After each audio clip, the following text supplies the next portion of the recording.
আজকে আমি আপনাদের সাথে শেয়ার করতে যাচ্ছি একটা ভ্যানিলা স্পঞ্জ কেকের রেসিপি। যদিও আমি এটা সেভাবে দেখাবো না খুব একটা, তো যাই হোক, এটা আমার মার জন্য বানানো ছিল আর কি। মা বাড়ি যাবে, যেহেতু আমার মামারদের বাসায় আসছে, তো বাড়ি চলে যাবে, যার কারণে আমি মার জন্য মানে আমার আব্বুর জন্য এটা কেকটা বানাচ্ছিলাম। তো আমি এখানে সর্বপ্রথম ময়দা, বেকিং পাউডার, গুঁড়া দুধ এবং বেকিং সোডা আর সামান্য একটু লবণ দিয়ে জাস্ট চেলে নেব। যদি আমার বাবার জন্য আমার বাবার উদ্দেশ্যে বানাইছি, কিন্তু কেকটা আসলে আমি আমার বাবার বাসা অবধি পৌঁছাতে পারি নাই। আমার মা আসলে অসুস্থ হয়ে পড়ছে, দেন আমি কেকটা পরে সেল দিয়ে দিয়েছি আশেপাশে। আর কেকটা ছিল প্রায় 2 পাউন্ডের। তো আমি এখানে 4টা ডিম নিয়ে নিচ্ছি। 4টা ডিমের থেকে আর কি আমি 4টা ডিম দেখাইনি আর কি, ভিডিও কাট পড়ে গেছে।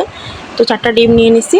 এখান থেকে আমি এগুলো কুসুমগুলা আলাদা করে নেব, কারণ কুসুম থাকলে এটা আসলে ফোম হয় না।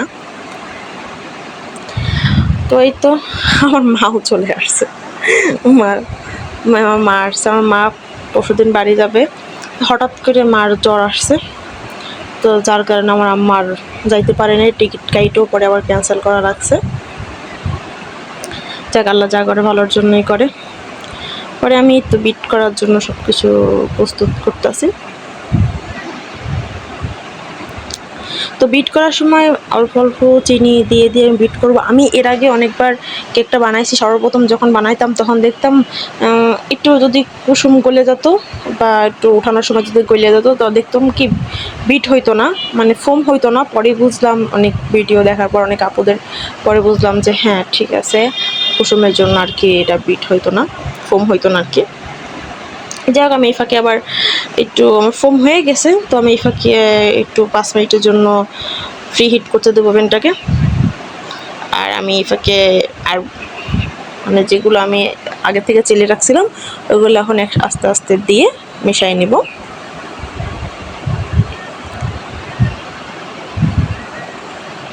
ভাবতেছি এখন থেকে প্রায় প্রতিদিনই একটু ভিডিও করার চেষ্টা করব, কারণ আমি দেখা যায় কিছুদিন অনেক রেগুলার হয়ে যায়, অনেক ভিডিও আপলোড করে আবার দেখা যায় 2-1 মাসের জন্য আমার আর খুঁজেই পাওয়া যায় না।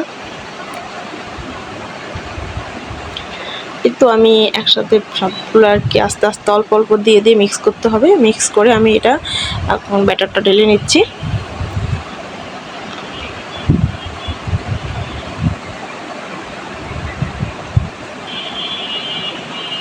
আর কতটা স্পঞ্জি হয়েছে আসলে দেখিয়ে বোঝা যাচ্ছে।